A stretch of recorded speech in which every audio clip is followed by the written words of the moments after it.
स्त्री के रूप में ताड़का एक घोर पाप है और पाप को नष्ट करने में कोई पाप नहीं होता। हे राम, तुम इस पापिनी का संहार कर दो। प्रातःकाल स्नान, संध्योपासनादि कार्यों से निवृत्त होकर राम और लक्ष्मण गुरु विश्वामित्र के साथ सरिता तट पर पहुंचे। एक वनवासी मुनि ने विश्वामित्र के साथ 2 सुकुमार बालकों को देखा तथा उनका परिचय प्राप्त कर वे एक छोटी सी सुंदर नौक ले आए और विश्वामित्र से बोले, हे मुनिराज, आप इन राजकुमारों के साथ इस नौक पर बैठकर सरिता पार कर लीजिए। विश्वामित्र जी ने उस मुनि को धन्यवाद दिया और राम तथा लक्ष्मण के साथ नौक पर सवार हो गए।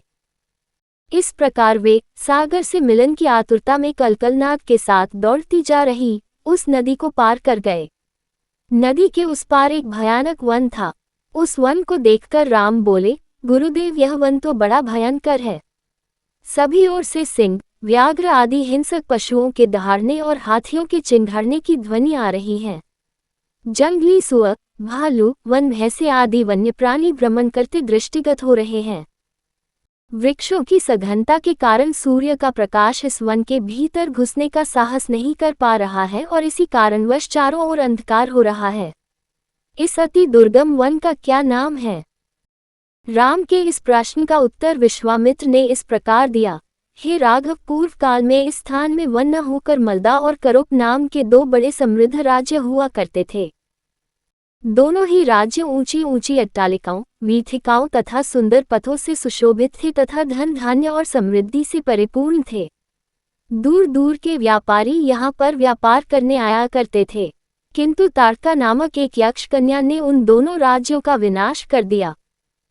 ऋषि विश्वामित्र ने आगे बताया, ताड़का कोई साधारण स्त्री न होकर सुन नाम के राक्षस की पत्नी और मारीच नामक राक्षस की माता है। उसके शरीर में 1000 हाथियों के बराबर बल है और वह अत्यंत पराक्रमी और शक्तिशाली है। इस प्रदेश को नष्ट करने के पश्चात ताड़का ने अपने पुत्र मारीच के साथ मिलकर यहाँ के समस्त निवासियों को मार कर खा डाला। अब उनके भय से यहाँ 2-2 कोस दूर तक किसी मनुष्य की परछाई भी दिखाई नहीं देती। भूलवश यदि कोई यहाँ आ भी जाए तो जीवित नहीं लौट पाता। उसी ताड़का का संहार करने के लिए ही मैं तुम्हें यहाँ लाया हूँ। राम ने आश्चर्य से पूछा, गुरुदेव, स्त्रियां तो कोमल और दुर्बल होती हैं, फिर ताड़का में 1000 हाथियों का बल कैसे आ गया? ऐसा प्रतीत होता है कि अवश्य कुछ न कुछ रहस्य है। विश्वामित्र बोले, वत्स, तुम्हारा कथन सत्य है और वास्तव में इसके पीछे एक रहस्य है। सुकेतु नाम का एक अत्यंत बलवान यक्ष था। वह संतानहीन था, अतः संतान प्राप्ति के उद्देश्य से उसने ब्रह्मा जी की कठोर तपस्या की। उसकी तपस्या से प्रसन्न होकर ब्रह्मा जी ने उसे संतान होने का वरदान दे दिया। परिणामस्वरूप ताड़का का जन्म हुआ। सुकेतु के द्वारा ताड़का के अत्यंत बली होने का वर मांगने पर ब्रह्मा जी ने उसके शरीर में 1000 हाथियों का बल दे दिया। विवाह योग्य आयु होने पर सुकेतु ने ताड़का का विवाह सुन नामक राक्षस से कर दिया और उससे मारीच का जन्म हुआ। मारीच भी अपनी माता के समान बलवान और पराक्रमी था। वह सुन राक्षस का पुत्र होकर भी स्वयं राक्षस नहीं था, किंतु बाल्यकाल में वह बहुत उपद्रवी था। ऋषि मुनियों को अकारण कष्ट दिया करता था। उसके उपद्रवों से त्रस्त होकर एक दिन अगस्त्य मुनि ने उसे राक्षस हो जाने का शाप दे दिया। अपने पुत्र के राक्षस गति प्राप्त हो जाने से सुंद अत्यंत क्रोधित हो गया और अगस्त्य ऋषि को मारने दौड़ा। इस पर अगस्त्य ऋषि ने शाप देकर सुंद को तत्काल भस्म कर दिया। अपने पति की मृत्यु का बदला लेने के लिए ताड़का भी अगस्त्य ऋषि पर झपटी। इस पर अगस्त्य ऋषि ने शाप देकर ताड़का के सौंदर्य को नष्ट कर दिया और वह अत्यंत कुरूप हो गई। अपनी कुरूपता को देखकर और अपने पति की मृत्यु का बदला लेने के लिए ताड़का ने अगस्त्य मुनि के आश्रम को नष्ट करने का संकल्प किया है। अतः हे राम, मैं तुम्हें आज्ञा देता हूँ कि तुम ताड़का का वध करो। तुम्हारे अतिरिक्त इसका वध कोई भी नहीं कर सकता। अपने मन से यह विचार निकाल दो कि यह स्त्री है और स्त्री का वध मैं कैसे करूं।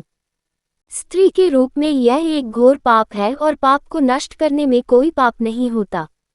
समस्त संशय को त्याग कर मेरी आज्ञा से तुम इस पापिनी का संहार कर दो। राम ने कहा, गुरुदेव, आपकी आज्ञा मुझे शिरोधार्य है। समस्त मानवों के कल्याण के लिए मैं अवश्य ही ताड़का का वध करूंगा। इतना कहकर राम ने अपने धनुष पर बाण रखकर उसकी प्रत्यंचा को कान तक खींचकर भयंकर टंकार किया। टंकार से उत्पन्न ध्वनि से समस्त वन प्रांत गुंजायमान हो उठा।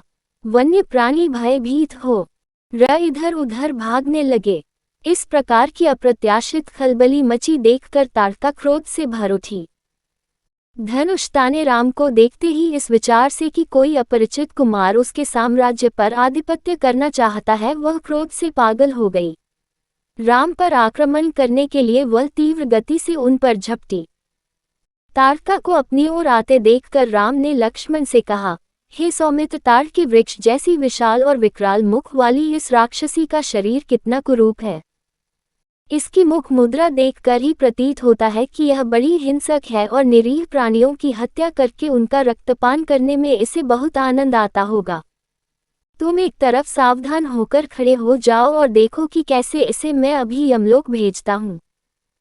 विकराल देहधारिणी ताड़का अपने बड़े बड़े दांत चमकाती, भुजाओं को फैलाए हुए द्रुतगामी बिजली की तरह राम और लक्ष्मण पर अत्यंत तीव्रता के साथ झपटी। राम इस भयंकर आक्रमण के लिए पहले से ही तत्पर थे। उन्होंने तीक्ष्ण बाण चलाकर उसके हृदय को छलनी कर दिया। उसके वक्षस्थल से गर्म गर्म रक्त की धारा प्रवाहित हो उठी। वह आक्रमण करने के लिए पुनः टूट पड़े। इससे पूर्व ही राम ने एक और बाण चला दिया जो सीधे उसके वक्ष में जाकर लगा। वह पीड़ा से चीखती हुई चक्कर खाकर भूमि पर गिर पड़ी और अगले ही क्षण उसके प्राण पखेरु उड़ गए। राम के इस रण कौशल और ताड़का की मृत्यु से ऋषि विश्वामित्र अत्यंत प्रसन्न हुए। उनके मुख से रामचंद्र के लिए आशीर्वचन निकलने लगे। गुरु की आज्ञा से वहीं पर सभी ने रात्रि व्यतीत किया। प्रातःकाल उन्होंने देखा कि ताड़का के आतंक से मुक्ति पा जाने के कारण उस वन की भयंकरता और विकरालता समाप्त हो चुकी है। कुछ समय तक उस वन की शोभा निहारने के उपरांत स्नान पूजन से निवृत्त होकर वे महर्षि विश्वामित्र के आश्रम की ओर चल पड़े।